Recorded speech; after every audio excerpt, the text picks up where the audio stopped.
பிராணேன ரக்ஷன்னவரம் குலாயம் ச ஈயத்தே அமிர்தோ யத்ர காமம் ஹிரண்மய புருஷः ஏகஹம்சः ஸ்வப்னாந்த உச்சாவச்சீயமானः ரூபாணி தேவः குருதே பகூனி உதேவ ஸ்திரீபிः சஹ மோதமானः ஜக்ஷது தேவாபி பயான் பஷ்யன். ஸ்வப்னத்தில் பாப புண்ணியத்துக்கு அனுகுணமாக நல்லது தீயதுகளை இவன் அனுபவிக்கிறான். அந்தந்த பாபம் தொலையிறது, அந்தந்த புண்ணியம் தொலையிறது. ஆராமமஸ்ய பஷ்யந்தி நதம் பஷ்யதி கஷ்சனேதி தம் நாயதம் போதயேத்தித்யாகுகு துர்பிஷ்யஜம் ஆஸ்மை பவதி யமேஷன பிரதிபத்யதோத கல்வாஹமா ஜகர்த் திச ஏவாசேஷேவ இது யானி ஹேவ ஜாகிரது பஷ்யதி. இப்பதான் முக்கியமா சொல்றார்.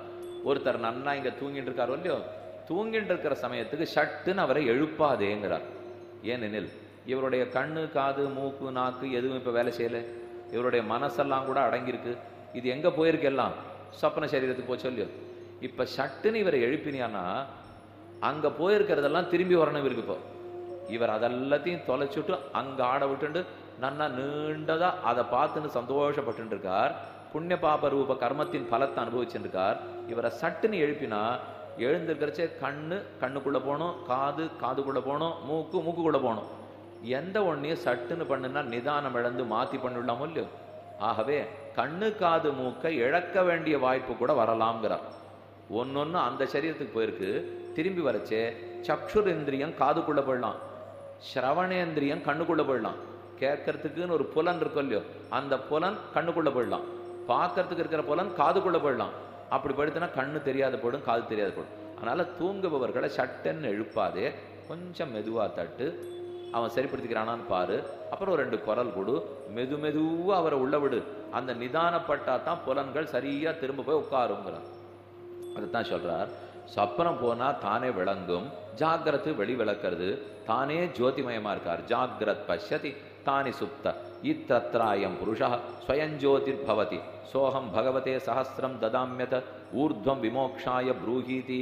இப்படி சொப்ன சரீரத்துக்குள்ளம் போயிட்டு வந்துட்டு இருக்கார். அவர் மேல போக வேண்டிய முக்திக்கு வெள்ளோட்டமே பார்த்துட்டார். இதெல்லாம் ஓரளவுக்கு சொன்னாரா? 1000 பசுக்குளமுக்கு தரேன், இது வரைக்கும் சொல்லணுந்துட்டீரே, இனிமே இவன் எப்படி புறப்பட்டு போறான்னு சொல்லும். இவருக்கு அதாசை, நான் கேட்டது அதுன்னா. ஆனா இது வரைக்கும் சொல்லியிருக்கு, சொல்றேன் கேள்.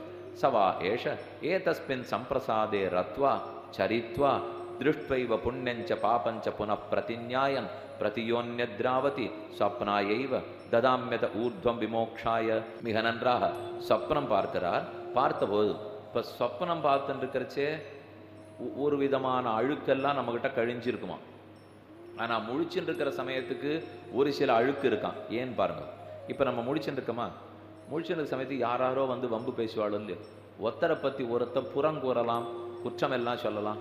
அந்த குற்றத்தோடு நான் முழிச்சுட்டு இருக்கிறதுனாலே மனசுல அழுக்கு இருக்க போகுது. ஆனா தூங்கிட்டு சொப்பனம் பார்க்குற சமயத்துக்கு அதுல யாரோ வந்து குத்தம் சொல்லலாமே தவிர நெதம் வாழ்க்கையில குத்தம் சொல்லலையோ இல்லையோ. அப்ப இந்த நெஜ வாழ்க்கையில இருக்கிற அழுக்கை விட சொப்பனத்துல அழுக்கு குறவுங்கிறான். அப்படின்னா இன்னும் பிரம்மத்த இடத்துல கொஞ்சம் கிட்டக்க போயிட்டோம். இது ரொம்ப கண்ணு காது மூக்கு திறந்திருந்தாலே ஆபத்து தான் போடுது. இது எல்லாம் திறந்தாலே கண்டத்தை எத்தத்தையோ யோசிக்கிறது. அதனால குற்றம் அதிகம். சொப்பனம் ஆரம்பிச்சிருக்கு குறவு. இன்னும் சுஷுப்தி தசைக்கு போயிட்டேன்னா அந்த குற்றம் இருக்காது.